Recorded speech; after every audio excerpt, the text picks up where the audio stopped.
എന്ന് മുതലാണ് sir bomb നിർമ്മാണത്തിന് സന്നദ്ധ പ്രവർത്തനം ഓമന പേരിട്ട് നിങ്ങളുടെ പാർട്ടി വിളിക്കാൻ തുടങ്ങിയിരിക്കുന്നത്? ബോംബ് നിർമ്മാണം നടത്തിയതിന് പോലീസ് അറസ്റ്റ് ചെയ്തവൻ സന്നദ്ധ പ്രവർത്തനത്തിന് വന്നവനാണെന്ന് പാർട്ടി സംസ്ഥാന സെക്രട്ടറി പറഞ്ഞ് ഓൺ ചെയ്യുകയാണ്. നിങ്ങൾ ഏത് സംഭവം ഉണ്ടായാലും ഞങ്ങൾക്ക് യാതൊരു ബന്ധമില്ല എന്ന് പറയും. ഇവിടെ സണ്ണി ജോസഫ് പറഞ്ഞു. എന്നിട്ട് 2-3 കൊല്ലം കഴിയുമ്പോൾ അവർക്ക് രക്തസാക്ഷി മണ്ഡപം ഉണ്ടാക്കി അവരുടെ കുടുംബത്തെ സഹായിക്കും. അപ്പം നിങ്ങൾ സ്പോൺസർ ചെയ്യുന്ന ഏർപ്പാടല്ലേ ഇത്? അതുകൊണ്ടാണല്ലോ. എങ്ങനെയാ സാർ? എന്തൊരു ക്രിമിനൽ ആക്ടിവിറ്റിയാണ്! നിരപരാധികളെ കൊല്ലുന്ന, കുഞ്ഞുങ്ങളെ കൊല്ലുന്ന ബോംബ് നിർമ്മാണം നടത്തുന്നവർ എങ്ങനെയാണ് സാർ ഒരു സുപ്രഭാതത്തിൽ പാർട്ടിയുടെ രക്തസാക്ഷികളായി മാറുന്നത്? ക്രിമിനലുകളെയാണോ നിങ്ങൾ രക്തസാക്ഷികളാക്കി മാറ്റുന്നത്? അവരെയാണോ നിങ്ങൾ മാറ്റുന്നത്? ബോംബ് നിർമ്മാണം, വേറൊരാളെ കൊല്ലാൻ ബോംബ് ഉണ്ടാക്കുന്ന ക്രിമിനൽ ആക്ടിവിറ്റി ചെയ്യുന്നയാൾ പിന്നീട് രക്തസാക്ഷിയായി മാറുകയാണ്. എന്തൊരു ലോകത്തെവിടെയെങ്കിലും കേട്ടുകേൾവിയുണ്ടോ? തീവ്രവാദികളുടെ ഇടയിൽ പോലും ഇല്ലാത്ത സംഭവങ്ങളല്ലേ സാർ ഇത് മുഴുവൻ ഉണ്ടാക്കേണ്ടത്? നിങ്ങൾ എന്നിട്ട് ഇപ്പോഴും പ്രോത്സാഹിപ്പിക്കുകയാണ്. കഴിഞ്ഞ 6 വർഷം കൊണ്ട് അങ്ങ് ഇവിടെ തന്ന മറുപടി എൻ്റെ കയ്യിലുണ്ടല്ലോ. 32 പേരാണ് ബോംബ് നിർമ്മാണത്തിനിടയിൽ കൊല ചെയ്യപ്പെട്ടത്. 32 പേർ.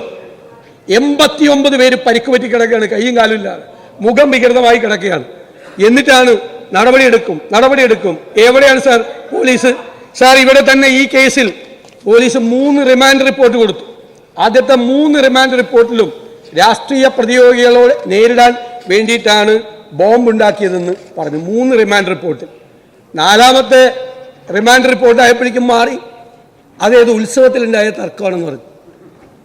3 റിമാൻഡ് റിപ്പോർട്ട് കൊടുത്ത പോലീസിനെ കൊണ്ട് 4ാമത്തെ റിമാൻഡ് റിപ്പോർട്ട് മാറ്റി എഴുതിച്ചത് ആരാണ് സാർ? ആരാണ് പ്രോത്സാഹിപ്പിക്കുന്നത്? ഈ ക്രിമിനൽ ആക്ടിവിറ്റിയെ പ്രോത്സാഹിപ്പിക്കുന്ന ആരാണ്? ഇതിന് സ്പോൺസർഷിപ്പ് കൊടുക്കുന്ന ആരാണ്? എന്നിട്ട് രക്തസാക്ഷി മണ്ഡപം ഉണ്ടാക്കി അവരെ പൊതുജന മധ്യത്തിൽ ആദരിക്കാൻ പോകുന്നത് ആരാണ്? അപ്പൊ നിങ്ങൾ അവരെ മഹത്വവൽക്കരിച്ച് നിങ്ങൾ മുന്നോട്ട് പോവുകയാണ്. അപ്പൊ അത് പ്രോത്സാഹനമായി മാറുകയാണ്. അന്ന് പറഞ്ഞതുപോലെ മറ്റേ എറണാകുളത്ത് ബോംബെറിഞ്ഞവൻ സോഷ്യൽ മീഡിയയിൽ കണ്ട് ബോംബുണ്ടാക്കിയണ പോലെ ബോംബുണ്ടാക്കുവാണോ? കണ്ണൂരിൽ അതുപോലെ ബോംബുണ്ടാക്കുകയാണോ?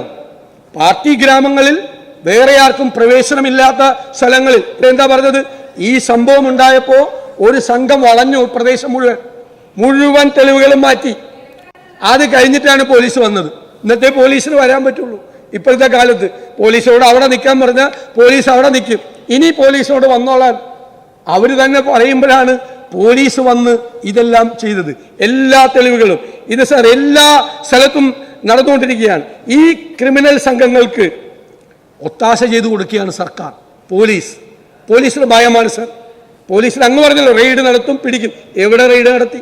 എവിടെ വാഹന പരിശോധന നടത്തി? അവർക്ക് ഈ സ്ഥലങ്ങളെല്ലാം അറിയാലോ.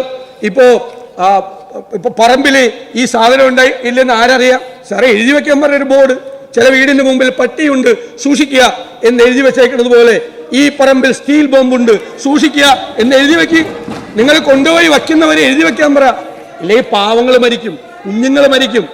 ഒരിക്കലും കുഞ്ഞുങ്ങൾ മരിക്കും. മനസ്സിലായില്ലേ? ഈ പറമ്പിലൊക്കെ നടക്കുന്നത് കുട്ടികൾ കളിച്ചുകൊണ്ട് നടക്കുന്ന കുട്ടികളൊക്കെ മരിക്കുകയാണ്.